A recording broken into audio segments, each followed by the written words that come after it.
Mati ini adalah sebuah pintu yang semua orang akan masuk ke dalamnya. Tidak ada sesuatu pun di muka bumi ini, di alam semesta ini, kecuali Allah subhanahu wa ta'ala tentunya, yang ada di atas arsy-Nya, di singgasananya, di atas langit sana, terkecuali itu tentunya, semuanya masuk dalam firman Allah subhanahu wa ta'ala, A'udzu billahi minasyaitonir rajim, kullu nafsin dha'iqatul maut. Semua yang bernyawa itu akan meninggal. Ya. Dan yang dianggap benda mati pun akan hancur dengan terjadinya kiamat. Dan ini adalah satu rukun iman kita yang kelima. Setelah iman kepada Allah, iman kepada malaikat, iman kepada kitab-kitab, iman kepada rasul-rasul, yang kelima adalah iman kepada hari kiamat. Dan hari kiamat ini satu paket beriman tentang prosesi kematian, bagaimana ruh keluar, orang beriman, orang kafir, kemudian setelah itu masuk ke alam barzah, kuburan, kemudian setelah itu hari kebangkitan atau hari kiamat, yang kita sering ulang-ulangi di Al-Fatihah, Maliki Yaumiddin, Raja pemilik hari kebangkitan. Kemudian setelah itu ada timbangan amal, lalu kemudian ada tempat abadi surga bagi orang yang beriman dan patuh kepada Allah selama di dunia, dan semoga kita termasuk insya Allah ini. Dan ada tempat yang kedua, neraka abadi bagi orang-orang yang kafir dan membangkang. Tentu ada sebagian orang yang beriman yang masih banyak dosanya, yang akan dicuci dulu, dibersihkan dosa mereka di neraka, kemudian masuk ke dalam surga. Ya, kurang lebih seperti itu gambarannya. Tapi saya ingin bicara masalah kematian. Teman-teman sekalian, perlu kita sadarkan diri kita semuanya, terutama saya tentunya yang berbicara pertama, baru kemudian teman-teman yang mendengarkan, kalau mati itu pasti kita lalui. Tidak mungkin tidak. Sehebat apapun Anda menjaga kesehatan Anda, ya, setinggi apapun titel Anda, sebanyak apapun harta, saldo Anda di rekening, investasi Anda di sebuah perusahaan, sebanyak apapun keturunan Anda, atau Anda masih muda, bujang ataupun gadis, atau Anda masih anak-anak, semua bisa menghadapi kematian. Dalam sebuah hadis qudsi disebutkan, pada saat Allah SWT menciptakan Adam, lalu Allah memperlihatkan anak keturunannya. Dan di setiap anak keturunan Adam, di matanya sudah ditulis ajalnya, batas waktu umurnya. Jadi kita semuanya sedang menjalani itu saja, prosesi itu. Kita bisa lihat bagaimana kematian di depan mata kita. Berapa banyak orang yang kita kenal, dari orang tua kita, kerabat, dari teman-teman, dari tetangga, lingkungan kita, atau orang senegara dengan kita, atau orang bahkan di dunia ini, di negara-negara yang lain. Apalagi di masa pandemi Covid ini banyak sekali korban. Kita bisa lihat fenomena kematian itu terjadi. Hanya mungkin kita harus fahami dengan kacamata agama kita. Di dalam Islam, kematian itu bagi orang beriman adalah awal segalanya. Karena dengan mati, dia ibarat sebuah pintu, dia akan masuk kepada kehidupan yang abadi.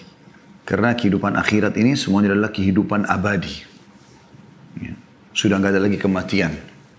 Allah katakan dalam Al-Quran, la yadhukunal mauta illa mautatal ula. Orang yang sudah menuju ke akhirat, mereka tidak akan rasakan lagi kematian, kecuali kematian yang pertama saja. Dan pada saat terjadi beberapa syuhada, ya, meninggal di peperangan bersama Nabi SAW, Nabi SAW menyusun jenazah mereka sambil mengatakan, teman-teman kalian ini sedang berbicara dengan Tuhan kalian. Mereka minta agar dikembalikan ke dunia, agar mereka bisa berperang lagi. Ya, mereka bersedia untuk ditusuk lagi oleh musuh karena melihat begitu besarnya pahala dan balasan yang Allah berikan hanya karena mati di jalan Allah saja. Maka Allah SWT berfirman kepada mereka, sudah menjadi peraturanku, kalian tidak akan pernah kembali lagi ke sana. Maka mereka mengatakan, kalau begitu ya Allah, ya sampaikan kepada saudara-saudara kami yang belum menyusul kami agar mereka jangan takut dan jangan bersedih. Hanya jadi masalah sekarang teman-teman sekalian, kematian bagi orang kafir, orang munafik, orang musyrik yang menyekutukan Allah Subhanahu wa taala dan mereka tidak bertaubat sebelum meninggal, dalam arti kata beriman kepada Allah Subhanahu wa taala dan beramal saleh, maka mereka akan menghadapi kematian sebagai sebuah, ya, penyesalan yang abadi. Ya, akhir segalanya bagi mereka. Kalau orang beriman awal segalanya. Ya. Dan teman-teman bisa lebih jauh insya Allah bisa mengikuti ceramah kami tentang ini di playlist YouTube Khalid Basalam Official. Insya Allah ada kajian kitab At-Tadhkirah. Ya, itu yang tulis oleh Imam Qurtubi rahimahullah. Kita sudah panjang lebar menjelaskan tentang satu persatu prosesi kematian dan seterusnya. Tapi saya juga tetap akan berikan gambaran. Ini kata kunci tadi yang awal ya. Yaitu mati akan menjadi awal segalanya bagi orang-orang beriman. Ya, tidak ada sesuatu yang menyedihkan bagi mereka pada saat meninggal. Makanya para salafus soleh dulu, mereka kalau ada yang sedang sakit dan menghadapi kematian, maka teman-temannya datang sambil mengatakan berita gembira buat kamu. Orang mau meninggal lalu dikatakan berita gembira. Gitu. Maka tentu kita perlu tahu kenapa. Kenapa kok dia mengatakan berita gembira kepada temannya yang sakit keras, yang sedang mau menghadapi sakaratil maut. Maka terjelaskan setelah itu mereka mengatakan, maksudnya setelah apa yang mereka paparkan ya, mereka mengatakan, karena sebentar lagi kau akan bertemu dengan Allah. Kau akan bertemu dengan Rasulullah SAW. Kau akan melihat surgamu. Karena memang dengan kematian, kita baru mendapatkan apa yang Allah janjikan. Jangan lupa teman-teman sekalian, ayah kita semuanya, ayah seluruh manusia yang bernama Adam AS, Allah ciptakan untuk dimasukkan ke dalam surga. Dan bukan di dunia ini, ya, atau di bumi. Allah subhanahu wa ta'ala menciptakan Adam AS dan keturunan untuk di surga. Lalu Allah subhanahu wa ta'ala menguji Adam AS dengan diturunkan di muka bumi. Lalu diturunkanlah syarat-syarat peraturan-peraturan. Siapa yang patuh dia akan kembali ke surga. Siapa yang membangkang disiapkan tempat lain yaitu neraka. Oleh karena itu teman-teman dari poin ini. Setiap orang di antara kita yang punya kerabat yang masih non-muslim ya. Anda berusaha untuk menyampaikan Islam itu. Dan tugas Anda hanya menyampaikan. Usahakan jangan sampai mereka meninggal dunia kecuali dalam keadaan Islam. Sebagaimana Allah SWT mengatakan, وَلَا تَمُوتُنَّ إِلَّا وَأَنْتُمْ مُسْلِمُونَ. Dan janganlah kalian meninggal kecuali dalam keadaan Islam. Baik teman-teman sekalian, setelah kita menjelaskan tadi tentang masalah kematian sepintas, Allah Subhanahu Wa Taala juga menciptakan segala sesuatu berpasang-pasangan ya.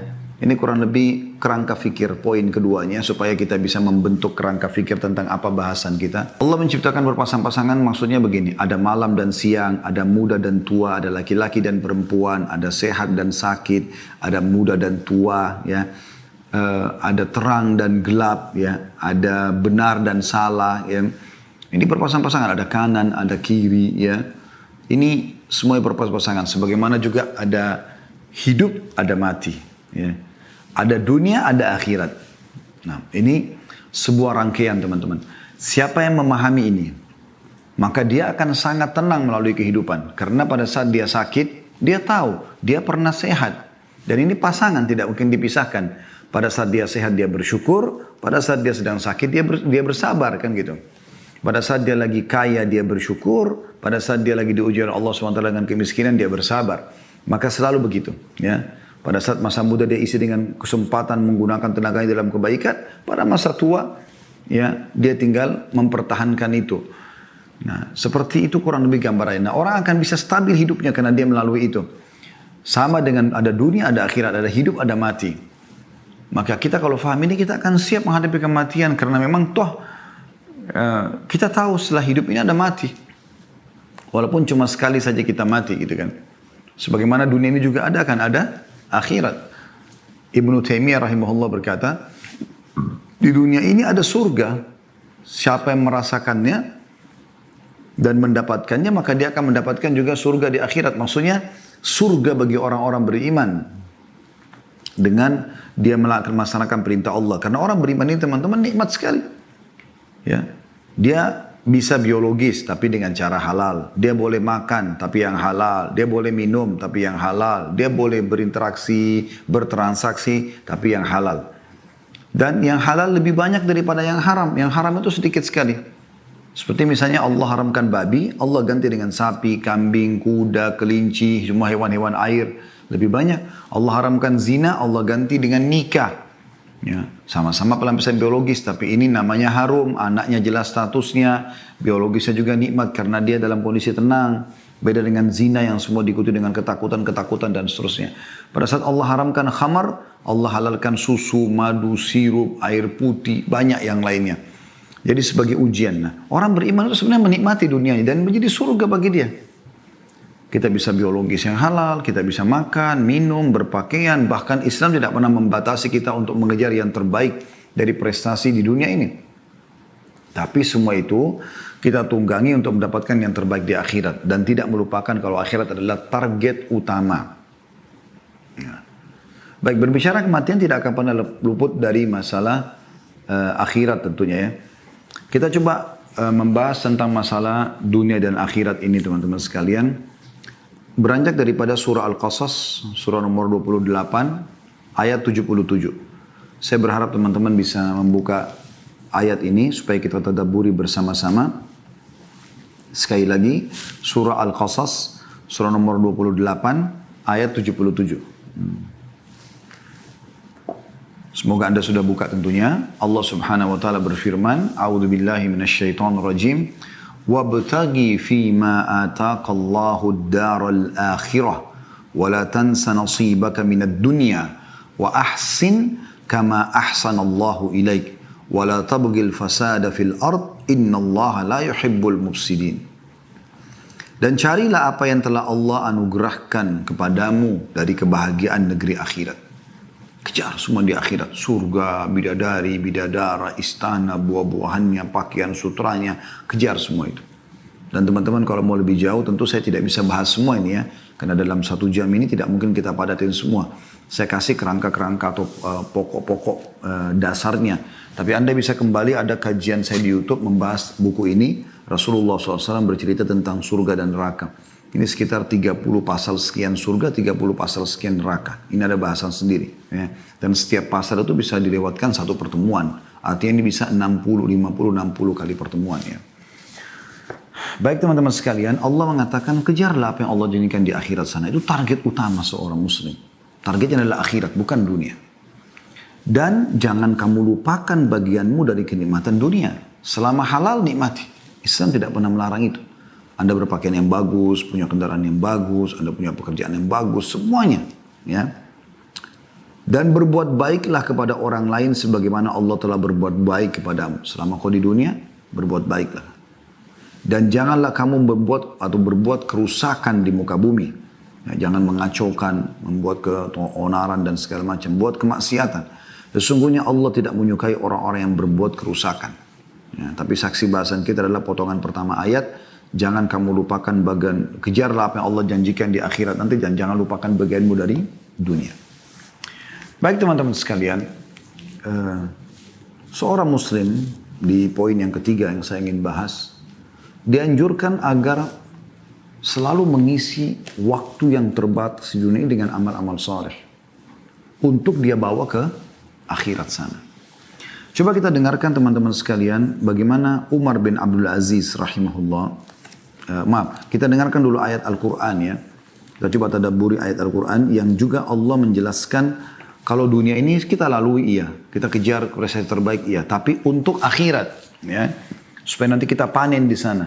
Setiap kali orang selalu hubungkan pekerjaannya, interaksinya dengan akhirat. Maka dia akan tentram. Ya. Sekarang contoh misalnya. Suami menasihati istrinya. Kalau dia targetnya adalah mengejar pahala yang dia akan panen dari Allah di akhirat nanti. Dengan cara menasihati istrinya. Atau istri pada suami. Atau orang tua pada anak. Atau anak pada orang tua. Atau teman dengan teman. Atasan sama bawahan. Bawahan sama atasan. Masyarakat dengan pemimpin. Pemimpin para masyarakatnya. Semua saling mengejar apa yang dijanjikan di akhirat. Akan indah sekali kehidupan itu. Karena setiap orang akan berusaha memberikan yang terbaik. Karena dengan baiknya orang itu. Semenjak dia jadi baik. Dia patuh kepada Allah beramal saleh. Kita akan panen pahalanya. Ya. Dan itu yang diwasiatkan Nabi SAW kepada Ali bin Abi Thalib pada saat beliau ya ingin menyerang membawa pasukannya menyerang benteng Khaybar orang-orang Yahudi. Beliau mengatakan, hai Ali ketahuilah kalau kau menjadi penyebab satu orang dapat hidayah, dapat petunjuk, maka kau akan mendapatkan lebih baik daripada humurun ni'am. Humurun ni'am itu nikmat terbesar ya, yang buat orang senang di muka bumi ini. Pada saat itu digambarkan dengan unta betina yang sudah memerah badannya atau besar gitu ya. Allah berfirman dalam surah Mu'min ayat 39. Surah Mu'min ayat 39. Kalau Anda mau buka juga silahkan. Potongan ayat di situ Al-Mu'min 39. Potongan ayatnya ada di situ. A'udzubillahi minasyaitonirrajim. Innama hadhil hayatud dunya mata'un wa innal akhirata hiya darul qarar. Sesungguhnya kehidupan dunia ini hanya kesenangan sementara. Artinya pupuk untuk bawa ke akhirat. Dan sesungguhnya akhirat itu negeri yang kekal. Negeri yang abadi. Di dunia ini kalau ada seseorang yang sudah meninggal dunia, teman-teman sekalian, kita kehilangan, dia masuk kuburan, kemudian kita masih hidup di dunia ini. Kita kehilangan interaksi sama dia di dunia ini. Tapi kita akan, orang yang beriman tentang akhirat tahu ini akan ketemu bersama dengan dia. Akan bersama dengan dia. Kita semua akan ketemu dengan seluruh manusia. Bahkan Nabi Adam AS. Bukan cuma ayah, kakek atau nenek kita ke atas. Sampai ke Nabi Adam AS kita akan ketemu. Dengan para nabi-nabi yang pernah kita dengar kisahnya dalam Al-Quran, kita akan ketemu dengan mereka. Cuma memang yang penting adalah bagaimana tiket Anda sama dengan orang-orang beriman. Iman dengan amal soleh akan ke surga bersama mereka. Kalau kufur, pembangkangan, kemunafikan, kemusyrikan akan ke neraka bersama dengan orang-orang yang membangkang. Fir'aun dan grup-grupnya tentunya. Nabi SAW menggambarkan tentang bagaimana seorang mukmin selalu menjadikan akhirat sebagai targetnya. Dunia dia lalui, iya. Nabi SAW menikah. Nabi SAW punya anak, punya cucu. Nabi SAW punya bisnis, berbisnis. Nabi SAW menjadi pemimpin, ya. Nabi SAW juga berinteraksi dengan masyarakat, anak kecil, orang tua, laki-laki, perempuan, seperti itu. Dan beliau mengingatkan kepada kita semua dalam hadisnya yang diriwayatkan oleh Tirmidzi, Ibnu Majah, Al-Hakim juga meriwayatkan dan ini disahihkan oleh Syekh Albani rahimahumullah semuanya. Kata Nabi SAW, "Mali walid dunya innama mathali wa mathalud dunya kamathali rakibin qala fi dhilli syajaratin thumma raha wa tarakaha." Aku sama sekali tidak memiliki keakraban dengan dunia. Perumpamaanku dengan dunia bagaikan seseorang yang berada dalam perjalanan. Dia beristirahat di bawah sebuah pohon rindang, lalu dia pergi dan meninggalkannya. Ya, jadi artinya seorang mukmin bukan menjadi target utamanya dunia. Bahkan para sahabat, ya, dinukil dari para tabi'in, dikatakan bahwasanya saya telah menemui orang-orang, maksudnya dari kalangan sahabat Nabi, dan tidak pernah sama sekali mereka merasa sedih dengan hilangnya dunia dari mereka atau apapun dari urusan dunia ini. Mereka lebih merasa sedih kalau ketinggalan sholat subuh berjamaah, mereka lebih sedih daripada ketinggalan sholat tahajudnya, mereka sedih kalau tidak sempat bersedekah, kalau tidak sempat membaca Al-Quran, itu yang mereka sedih. Karena targetnya akhirat. Targetnya akhirat. Dunia datang, alhamdulillah, dia berusaha maksimal. Tidak datang atau luput dari dia, maka dianggap kecil bagi dia. Asal jangan sesuatu yang akan dia bawa menuju ke akhirat ini yang hilang. Dan Nabi SAW juga mengingatkan kepada kita, kun fid dunya ka'annaka gharibun aw abiri sabil. Jadikan dirimu di dunia ini seperti orang yang asing atau hanya orang yang melintas saja. Hadis riwayat Bukhari. Hadis riwayat Bukhari. Juga Nabi SAW bersabda, iktarabatis sa'ah, wa la yazdadun nasu ala dunya illa hirsa, wa la yazdaduna minallahi illa bu'da. Hari kiamat telah dekat. Sudah banyak, miliaran orang melewat sebelum kita sudah meninggal semuanya. Kita pun akan masuk dalam keramaian itu, akan meninggal juga. Kemudian akan datang generasi setelah kita sampai terjadi kiamat. Lalu dibangkitkan semuanya. Ya, enaknya kita sebagai orang beriman sudah dapat bocorannya itu, teman-teman sekalian. Kata Nabi SAW, hari kiamat telah dekat. Karena sudah tinggal sedikit, ini ujung-ujungnya saja kita hidup di akhir-akhirnya. Ya, sampai kata Nabi SAW, hitunglah termasuk tanda-tanda kiamat adalah meninggalnya aku. Dan Nabi SAW sudah meninggal 1400 tahun yang lalu. Hari kiamat sudah dekat. Tidak ada yang bertambah dalam diri manusia terhadap dunia melainkan ketamakan saja. Ada orang yang terlalu berlebihan, dunia aja dan tidak mau berpikir akhirat. Sehingga dia tidak perlu tahu itu halalkah, itu haramkah. Intinya dia dapatkan sikut sana, sikut sini, menipu sana, menipu sini, durhaka sama orang tua dan segala macam. Dan mereka tidak bertambah kepada Allah melainkan semakin jauh saja. Yahya bin Mu'adz mengatakan, rahimahullah, aku sama sekali tidak memerintahkanmu untuk meninggalkan dunia. Akan tetapi aku memerintahkanmu untuk meninggalkan dosa-dosa. Ya, selama dunia nikmati silakan, selama halal. Tapi jangan masuk pintu dosa. 5 huruf ini halal jaga, 5 huruf yang lain haram jauhi. Meninggalkan dunia hanya merupakan keutamaan, sedangkan meninggalkan dosa adalah sebuah kewajiban. Dan menegakkan kewajiban lebih penting bagimu dibandingkan kewajiban atau kebaikan-kebaikan dan keutamaan yang sifatnya tidak wajib. Ada sebuah statement yang menarik dari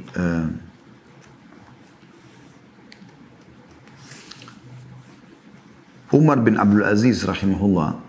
Beliau pernah mengatakan dalam salah satu khutbahnya ya, ceramahnya. Beliau mengatakan sesungguhnya dunia bukanlah tempat menetap untuk kalian. Ini prinsip orang muslim. Kita bukan di sini tempat kita. Kita ini semua anak-anak akhirat. Kita akan menuju ke surga yang memang dasarnya ayah kita Adam alaihissalam diciptakan untuk itu. Insya Allah kita termasuknya. Sesungguhnya dunia bukanlah tempat menetap untuk kalian. Karena Allah telah menentukan baginya kefanaan. Akan hilang dunia ini. Akan terjadi kiamat, hancur semuanya.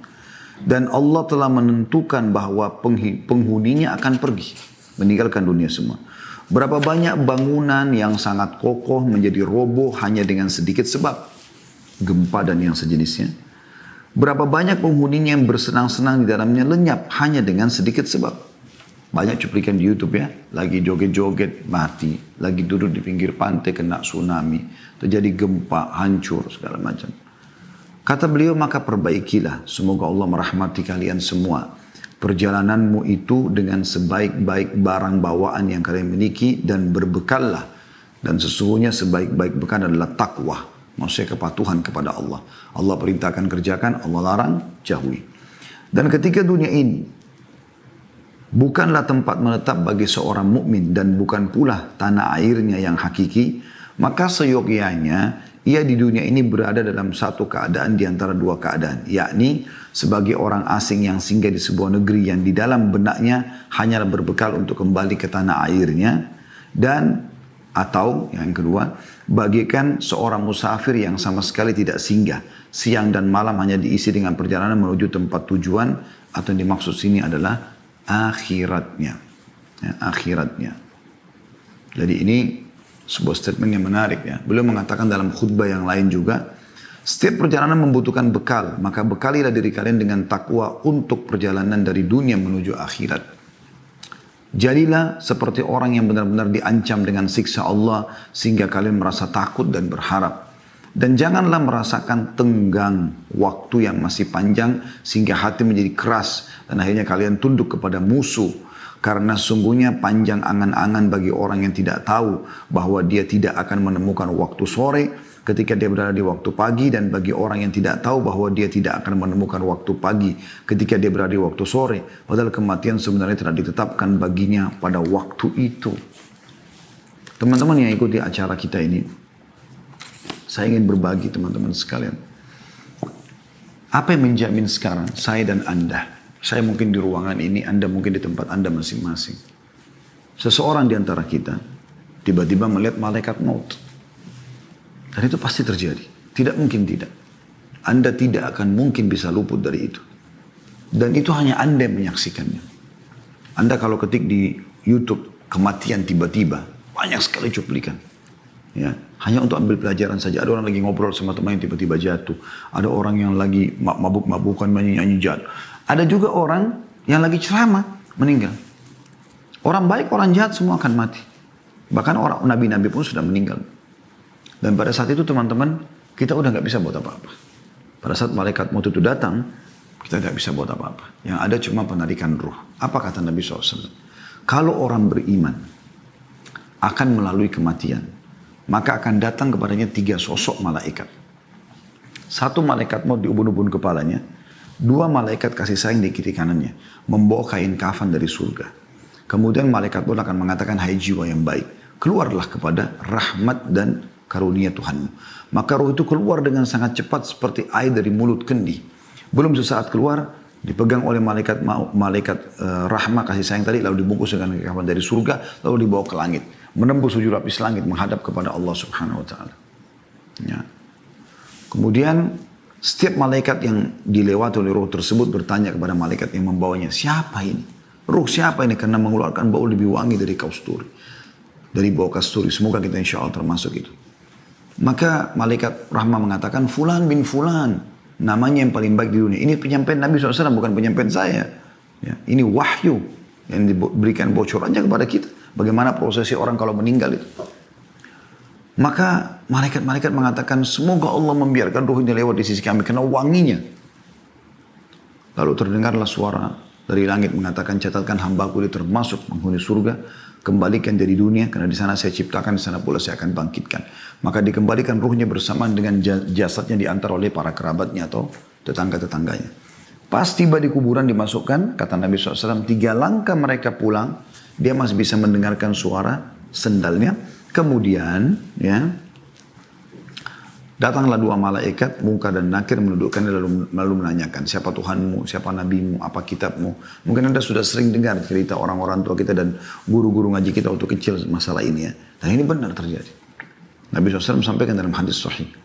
Lalu menanyakan kepadanya, siapa Tuhanmu, siapa Nabimu, apa kitabmu. Kalau dia orang beriman, kata Nabi SAW, maka dia masuk dalam firman Allah, yuthabbitullahu alladhina amanu bil qawli tsabit fil hayatid dunya wa fil akhirah. Allah akan menetapkan di lisan orang-orang beriman untuk bisa menjawab. Selama di dunia, kenapa kau sholat, kenapa kau puasa, kenapa kau gini. Dia punya jawaban, ada dalilnya.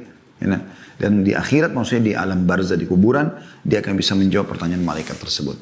Setelah dia jawab, Tuhanku Allah, Nabiku Muhammad, kitab Al-Quran, maka dibukakan baginya pintu neraka. Api, panas, yang bau yang tidak sedap. Dia ketakutan, kata malaikat, lihat dari apa Allah selamatkan dirimu. Ditutup, dibuka pintu surga, terciumlah padanya wangi-wanginya. Dan dia kagum, malaikat mengatakan ini tempat kau sekarang. Maka dia pun berdoa kepada Allah mengatakan, kata Nabi SAW ini ya, kata Nabi Muhammad SAW, dia berdoa mengatakan, ya Allah cepatkan waktu karena aku ingin masuk ke dalam surgaku. Lalu kemudian datang di sebelahnya orang yang tampan, wangi, bersih. Dia kagum, maka orang itu mengatakan, saya adalah amal soleh yang akan menemani kau sampai hari kiamat. Lalu terdengar suara mengatakan, bentangkan kuburan hambaku ini seluas pandangan matanya. Mungkin kalau kita lihat orang yang masih hidup ini, kita lihat kuburan cuma yang lahat 1 kali 2 meter saja. Tapi ya, yang sebenarnya adalah lebih daripada itu. Orang beriman lebih luas dari pandangan matanya. Lalu dibukakan, hamparkan permadani dari surganya. Maka terciumlah baginya bau surga tersebut dan dia menikmatinya walaupun dia belum bisa masuk ya. Maka jadilah kuburannya taman dari taman surga. Semoga ya Allah kita termasuk ini semua.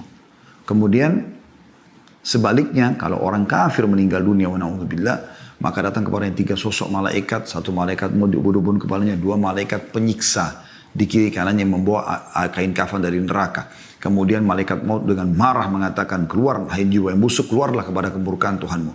Maka ruhnya berantakan di tubuhnya, tidak mau keluar. Lalu malaikat maut mencabut, menarik dengan keras, kata Nabi SAW, sampai roh itu tercabut, ibaratnya seperti bulu domba yang dibasahkan, dililitkan di pohon berduri, kemudian ditarik dengan keras. Bagaimana berantakannya bulu itu, seperti itulah ruhnya.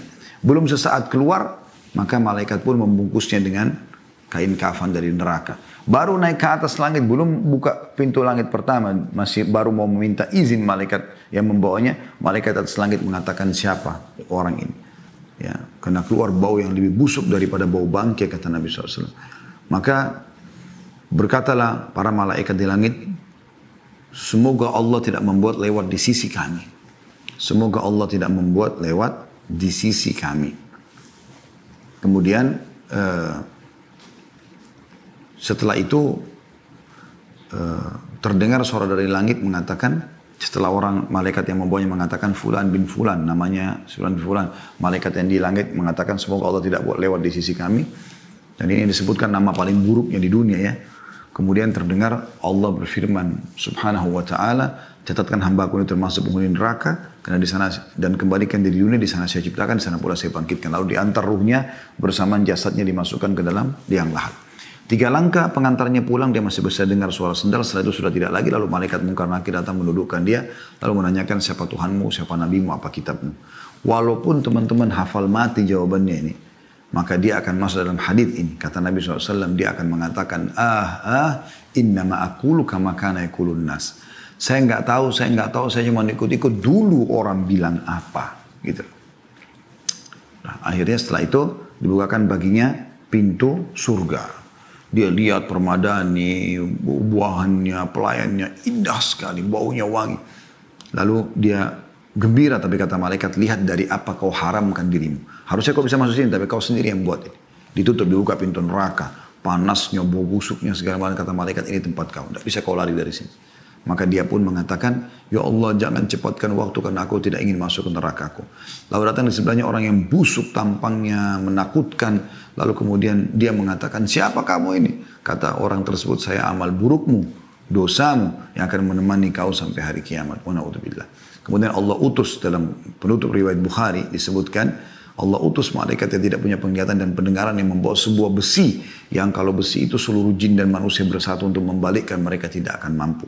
Lalu dihantamkan ke orang ini sehingga dia hancur, lalu diutuhkan kembali, dihantam lagi, begitu terus sampai hari kiamat. Riwayat yang lain menyebutkan maka kuburan ya, dinding kuburannya akan menjepit tubuhnya sampai tulang rusuknya seperti ini. Dan Nabi SAW menyatukan jari-jari beliau ya. Jadi sebagian ulama mengatakan dua riwayat ini bisa digabungkan antara dia dipukul sama diremukkan gitu kan. Begitu terus sampai hari kiamat, maka jadilah kuburannya lubang dari lubang neraka. Ada sebuah riwayat juga atau athar menyebutkan pada saat dia dipukul dia teriak dan semua makhluk Allah mendengarkan kecuali jin dan manusia. Dan kalau mereka mendengarkan mereka akan meninggal seketika. Saudaraku seiman, hal-hal seperti ini adalah hal imaniyah, masalah keimanan. Dan ini kalau Anda membuka hati Anda dengan keimanan, Anda bisa merenungi tentu hal-hal seperti ini. Kalau Anda hadir di pengajian kita ini bukan dengan keimanan, maka mungkin Anda tidak akan tersentuh dengan hal seperti ini. Syukurlah teman-teman sekalian kita dapat bocorannya seperti ini. Dan tidak ada ruginya Anda mengambil informasi ini. Tidak ada rugi sama sekali. Malah akan membuat kita menjadi orang lebih baik. Kenapa kita jadi lebih baik? Karena kalau kita tahu ada akhirat, ada hisab. Agama ini sebenarnya teman-teman menyuruh kita jadi orang baik kan gitu. Kita disuruh jujur, amanah, tanggung jawab, bakti sama orang tua, jenguk orang sakit, menyenangkan orang, apalah, berbuat baik, bersedekah dan seterusnya. Dan semua punya keutamaan-keutamaan yang akan kita bawa ke akhirat. Dan kita dilarang bohong, menipu, gunjing, fitnah, mukul, caci maki, apalah, mencuri, dilarang semuanya, mengganggu orang dan diancam dengan ancaman yang berat. Jadi sebenarnya Anda kalau menjadi orang yang agamis dan Anda faham masalah ini, Anda menjadi orang yang baik. Karena memang agama memandu kita untuk itu. Apalagi Anda hubungkan ini semua dengan akhirat, itu luar biasa. Kehidupan Anda akan sangat mudah ya Anda lalui tentunya. Baik teman-teman sekalian, itu gambaran lebih dalam tentang masalah bagaimana prosesi kematian. Ya. Saya masih ingin menitikberatkan sebuah hadis tentang bagaimana seorang mukmin boleh berprestasi di dunia. Tapi ingat, prestasinya yang halal. Dan usahakan Anda selalu hubungkan dengan akhirat. Apa kata Nabi SAW? Innamad dunya li arba'ati nafar. Dunia ini penghuninya ada 4 saja. Ya, 4 golongan gitu. Abdun razaqahullahu malan wa ilman fahuwa yattaki fihi rabbah wa yasilu fihi rahimah wa ya'lamu lillahi fihi haqqa fahadha bi afdalil manazil. Golongan yang pertama dan ini yang paling terbaik, semoga kita termasuk dalamnya insyaallah, adalah seorang hamba yang Allah karunia dia harta dan ilmu, malan wa ilman. Kemudian dia bertakwa kepada Allah di keduanya. Maka dengan harta dan ilmu itu dia melanjutkan hubungan silaturahim dan dia mengetahui hak-hak Allah di situ. Dia bersedekah, dia zakat, ya. Dia bersyukur. Maka ini adalah yang paling afdal di antara 4 golongan ini. Golongan kedua, wa abdun razaqahullahu ilman wa lam yarzuqhu mala. Seseorang hamba yang Allah karunia ilmu tapi belum dikasih harta. Pintar ilmu agama tapi dia miskin. Fahuwa sadikun niyah, tapi dia ikhlas niatnya. Dia tulus menerima keadaannya itu. Fayaqul, kemudian dia berkata pada saat melihat tadi golongan yang pertama, yang Allah karunia ilmu juga harta. Dia sibuk bersedekah, bangun masjid, bangun rumah anak yatim, segala macam, bantu, segala macam bantuan selalu diikuti sama dia. Demi untuk mengejar akhiratnya. Golongan kedua mau buat, tapi nggak ada duitnya. Dia cuma punya ilmu. Apa kata Nabi SAW? Yang penting dia ikhlas nih. Lalu dia berkata, Lau anna li malan la amiltu bi amali fulan, fahuwa biniyatihi fa ajruhu ma sawa. Dia bilang kalau seandainya saya dikarunia oleh Allah harta seperti orang itu dan dia tulus betul-betul memang kalau ada nanti dia akan lakukan, maka dia yang kedua ini dengan niatnya akan mendapatkan pahala yang pertama. Walaupun dia tidak bangun masjid, walaupun tidak bangun anak yatim, tapi memang dia tidak punya duit. Kalau ada betul dia akan lakukan. Ini golongan yang kedua. Jadi orang yang justru bisa mengejar pahala orang-orang yang sudah berbuat baik, tapi dengan niatnya, karena dia tidak mampu melakukannya. Masuk juga misalnya orang lumpuh. Dia berharap kalau dia tidak lumpuh dia ke masjid. Dia berharap kalau dia mampu dia pergi haji. Dia pergi jihad. Nah ini semua masuk dalamnya. Kemudian golongan yang ketiga. Yaitu. Wa abdun razaqahu Allahu malan walam yarzukhu ilman. Fahuwa yatakhabbatu fi malihi bighairi ilm. Wala yattakid fihi rabbah. Wala yasilu fihi rahimah. ولا يعلم فيه لله حقا وهذا بأخبث المنازل. Golongan ketiga adalah jangan sampai Anda jadi ini orang yang Allah karuniai harta tapi nggak punya ilmu agama sama sekali, nggak faham mana halal mana haram, mana hak Allah, maka dia tidak bertakwa kepada Allah di hartanya. Dia tidak silaturahim dengan hartanya, tidak bantu kerabat-kerabatnya yang susah, bakti sama orang tuanya misalnya, bantu saudara-saudaranya. Dia juga tidak mengetahui hak Allah di situ, maksudnya tidak bersedekah, tidak zakat. Maka ini adalah orang yang paling buruk. Kaya raya tapi nggak ada ilmunya, nggak ada ilmu agamanya. Sehingga hartanya semua untuk foya-foya, untuk diskotik, untuk bar, untuk segala macam gitu ya. Maksiat, buka pabrik minuman keras dan segala macam. Kemudian ada golongan keempat, ini lebih buruk lagi. Golongan ketiga sudah buruk. Ya, karena dia punya harta tapi habis foya-foya di jalan syaitan. Golongan yang keempat lebih buruk lagi. Wa abdun lam yarzukhu Allahu malan wala ilma. Yaitu golongan yang Allah tidak kasih ilmu, nggak punya harta. Miskin, ya, bodoh lagi. Nggak paham agama. Ini biasa jadi kayak tim hore, meramaikan. Ya, orang buka maksiat ini, oke dia datang, dikasih baju kaos datang, tidak ada ilmunya, ikut-ikut bermaksiat. Dia bukan ikuti kelompok pertama sama kedua, tapi dia ikuti kelompok yang ketiga tadi ya. Wahwa yaqul, sambil dia berkata, lau anna li malan la amiltu fihi bi amali fulan, fahuwa bi niyatihi fa wizruhu ma sawa. Lalu dia bilang, kalau saya juga punya duit, saya akan buat seperti orang yang ketiga nih, bangun diskotik, bar, tempat maksiat itu. Maka dengan niatnya itu mereka sama dosanya. Bayangkan ya, ini orang yang paling bodoh. Ini bahaya sekali. Dan ini Nabi SAW juga sudah berikan kepada kita bocorannya teman-teman sekalian. Kita harus sadari masalah ini. Ya. Jangan sampai kita salah dalam masalah ini. Oleh karena itu kita boleh melalui dunia, tetapi laluilah dengan cara yang benar. Ya. Sampai ajal datang. Sebagian salah berkata, wahai manusia, engkau membutuhkan bagian dunia. Tetapi terhadap akhirat engkau lebih membutuhkannya. Jika engkau memulainya dengan dunia, maka engkau telah mengabaikan akhirat. Sedangkan duniamu berada di titik bahaya. Dan jika engkau memulainya dengan akhirat, maka engkau memperoleh duniamu. Karena itu lakukanlah dengan baik. Maka ada istilah kan, siapa yang mengejar akhiratnya, dunianya akan ikut. Dan siapa yang mengejar dunia, akhiratnya akan luput. Ya, dunia boleh, ya, tetapi jangan sampai membuat kita lalai teman-teman sekalian. Ya. Jangan sampai lalai. Ingat akhirat itu jauh lebih besar. Jauh lebih banyak manfaat yang bisa didapatkan. Makanya Nabi SAW bersabda dalam sebuah hadis, perumpamaan dunia kalian ini dibandingkan akhirat. Ya, adalah seperti telunjuk seseorang dari kalian yang diletakkan di dalam lautan. Kemudian dia angkat. Lihatlah berapa banyak tetesan air yang ikut di jarinya. Dan berapa banyak yang ada di lautan itu. Dunia yang air yang kita celupkan jari kita di lautan lalu kita angkat sedikit tersisa, apalagi kalau kena angin bisa kering. Sementara akhirat ini adalah ini yang luas. Makanya Allah bilang dalam Al-Quran kan, walal akhiratu khairun wa abqa. Akhirat lebih baik dan lebih kekal. Ya, waktu Nabi Muhammad SAW mau meninggal dunia, sahabat banyak yang menangis, merasa kehilangan. Maka beliau dalam kondisi lemah datang memaksakan diri ke masjid, kemudian beliau naik di atas mimbar lalu beliau mengatakan, wahai manusia, jangan kalian sedih. Karena pertemuan kita yang sebenarnya, perjanjian kita di haudku nanti. Haud itu telaga Nabi di mahsyar. Jadi orang beriman akan ditimbang amalnya, setelah itu dia akan datang minum di haudnya Nabi SAW, di telaga Nabi. Telaga ini sumbernya dari surga gitu kan. Anda bisa di kajian buku tentang surga neraka ini sudah saya panjang lebar bahas masalah haud Nabi SAW ya.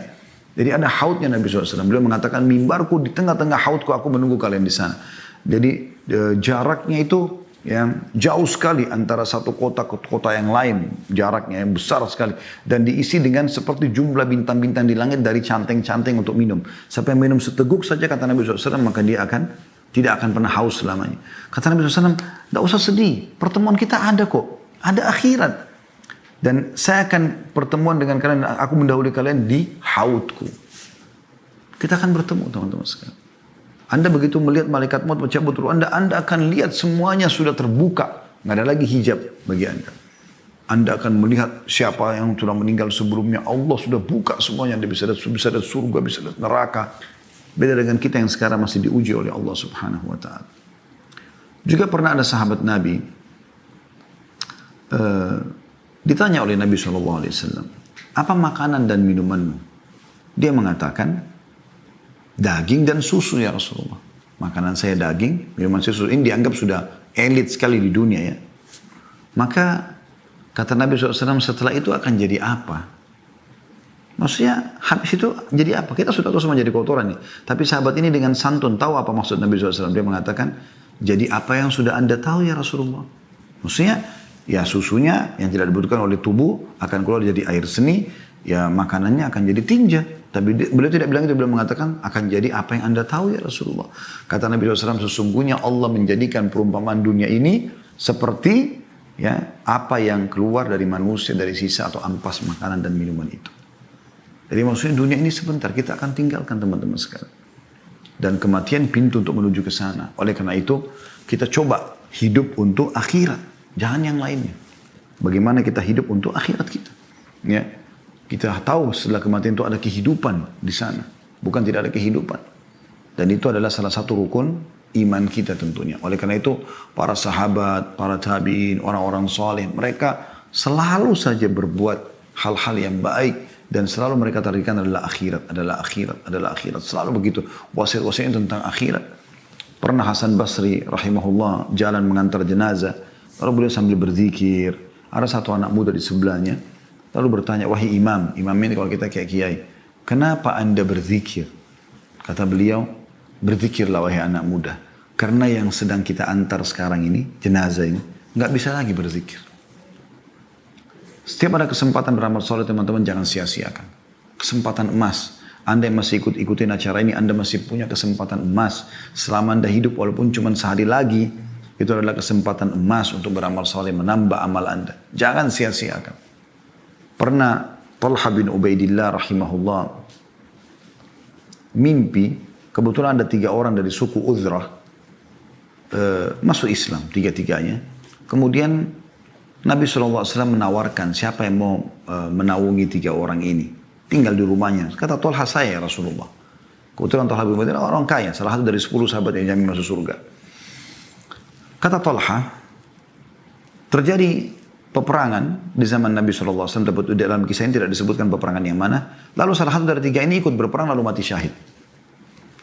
Beberapa waktu setelah itu ikut lagi orang yang kedua dari mereka. Perang mati syahid juga. Sebulan setelah itu meninggallah, atau beberapa hari setelah itu meninggallah orang yang ketiga, tapi mati di atas ranjang, bukan mati